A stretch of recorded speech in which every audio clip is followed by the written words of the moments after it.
Witch Boy Columbus here. I'm doing YouTube Pagan Challenge week 7.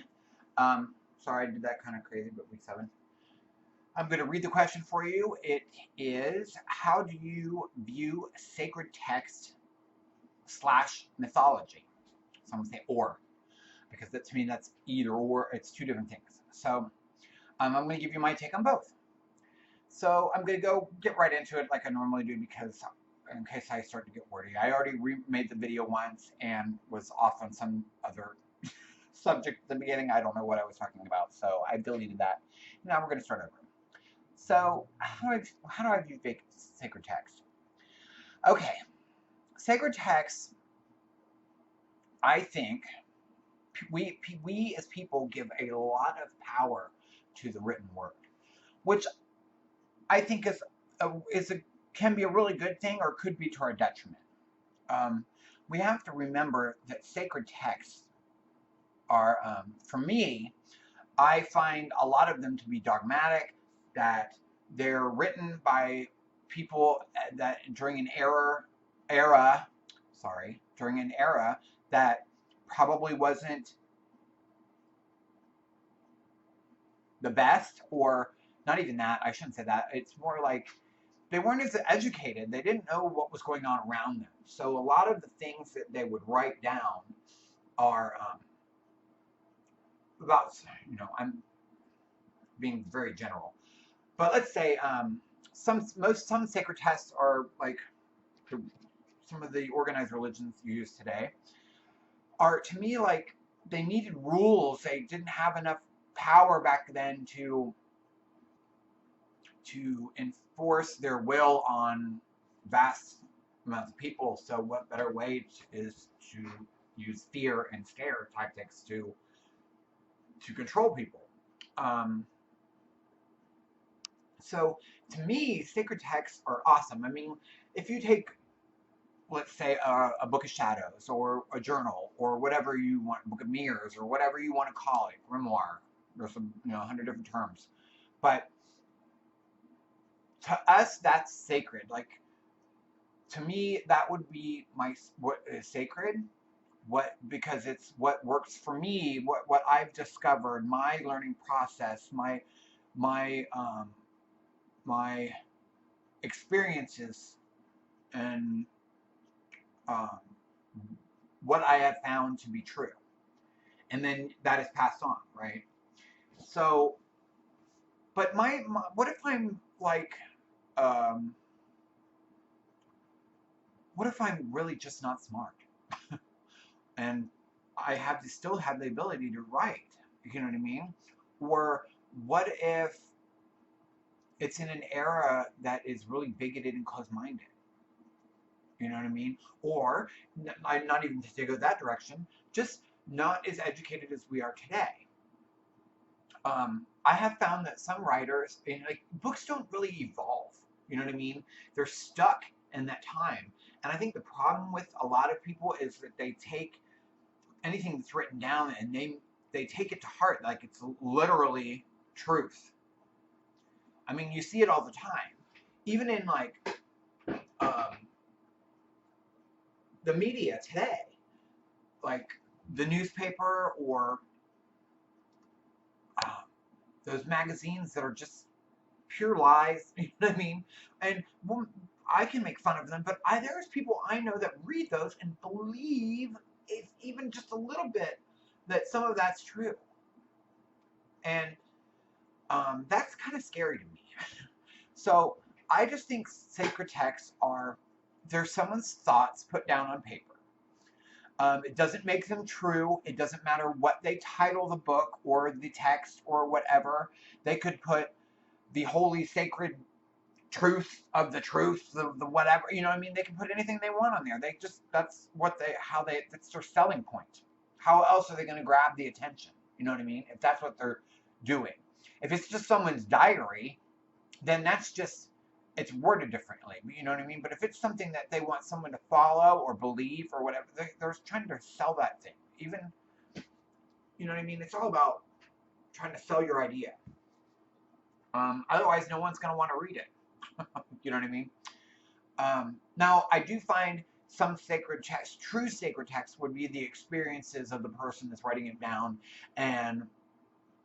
but you have to remember that's going to be biased. If I was to write if I can't even speak today, if I were to write down, let's say, a spell, and I write down that I'm going to use this herb, this stone, and this candle at this hour on this day with this sigil and all of that, and that's the way it works, and that's the way it's done, and we're going to call that a spell. Okay? Just because I wrote it down and said that this is how you do this intent, and this is how you do this spell, that doesn't make me right. It doesn't mean it's going to work for every single person. Maybe it worked for me, maybe it didn't work for me, and I'm just full of shit, basically, and I just put it down because I want people to believe that, or I want people to think that I'm a knowledgeable person on spellcraft. So I wrote it down, and maybe it's contrary to what they believe, but because I wrote it down, people are going to read it and go, oh, you know what, this guy wrote this book, or this book has been around for 2,000 years, and it says that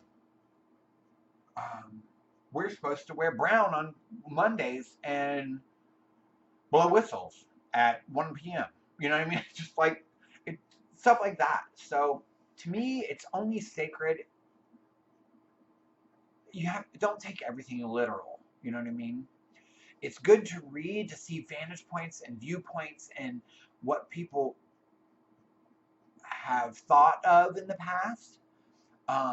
If it's sacred to your family or sacred to your spirituality or what have you, yes, you can take it to heart. But you have to remember, think about who wrote it, when did they write it, why did they write it. You know what I mean? Is their education very limited? Was it back in an era that people thought the world was flat, or that I don't know, just fill in the blank. So that's, to me, sacred texts are, they're really good. They're like history books, or they're like stories to help people understand what was going on. And that's where I get into mythology. I think mythology is the same kind of deals. It's people have come up with these stories to explain things that were happening around them. It helps humans to assign a personality and traits of a human to things so that they can relate to it. You understand what I mean? And I'm speaking more towards deity. When I think of mythology, I'm thinking of deity, but there's all kinds of different mythologies that don't really have to do with, different pantheons or anything. But I'm just going to use that as an example. So to me, we know that lightning now, or there goes my eye.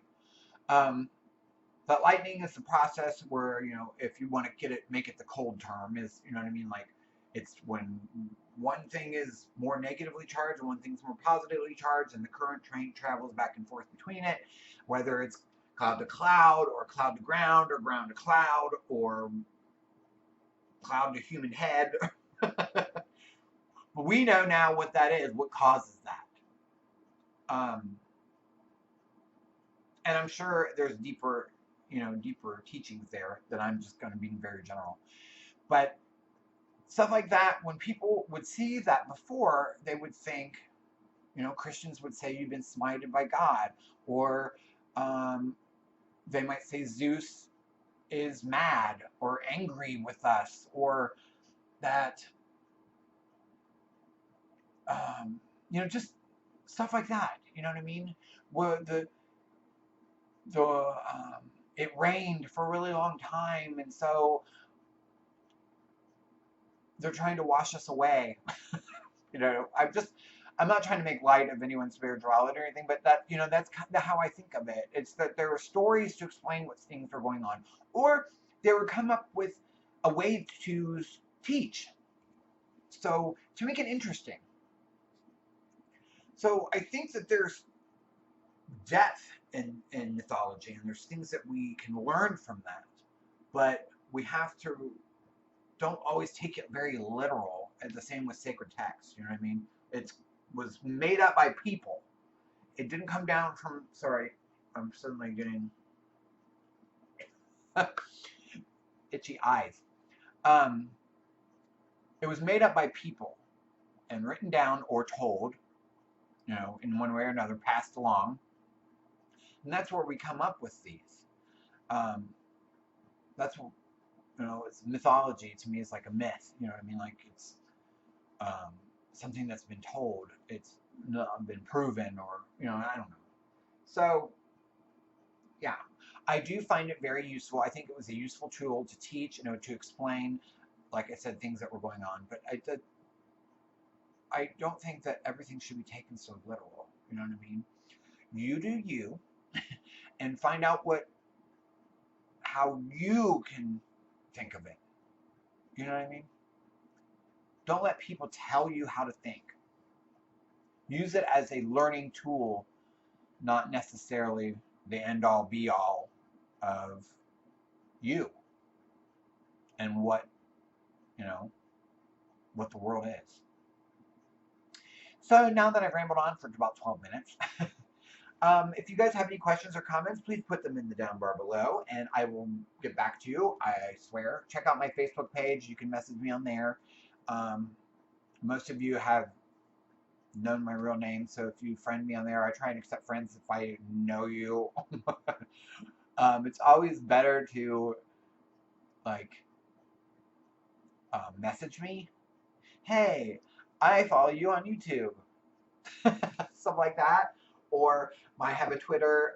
It's all linked on my channel, so you can check it out on the main bar. Like there's some links there, if in case you'd ever need to get a hold of me or have a question. And until then, I will talk to you soon. Blessed be.